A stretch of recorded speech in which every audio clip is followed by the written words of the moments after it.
Hi అండి. నేను మీ గోపిక. ఈరోజు హల్వా తయారు చేసే విధానం చూద్దామా? కావలసిన పదార్థాలండి: కార్న్‌ఫ్లోరు, బెల్లం, వాటర్, నెయ్యి, డ్రై ఫ్రూట్స్ అండి. హాఫ్ కప్పు కార్న్‌ఫ్లవర్ తీసుకొని నీళ్లు పోసుకొని ఉండలు లేకుండా కలిపి పెట్టుకోవాలండి. హాఫ్ కప్పు కార్న్‌ఫ్లవర్‌కి కప్పు బెల్లం తీసుకొని బెల్లం మునిగే వరకు నీళ్లు పోసి బెల్లం మొత్తం కరగబెట్టుకోవాలి. ఇదిగోండి, మన బెల్లం మొత్తం కరిగింది. దీంట్లోకి ఇప్పుడు ఇందాక మనం కలిపి పెట్టుకున్న కార్న్‌ఫ్లవర్ వాటర్ పోసుకొని ఉండలు లేకుండా కలుపుకోవాలి.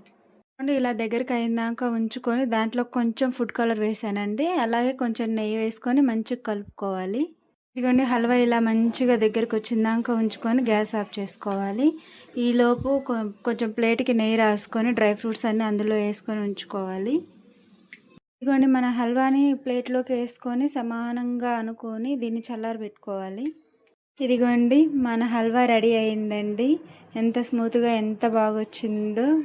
వందలు పెట్టి బేకరీలో మనం కొనే హల్వా కంటే ఇంట్లోనే ఇలా మంచిగా ప్రిపేర్ చేసుకొని హల్వా తినేయొచ్చండి. సూపర్ స్మూత్గా బాగుంది. మీరు కూడా ఒకసారి ఇలా మంచిగా ట్రై చేసుకొని తినండి.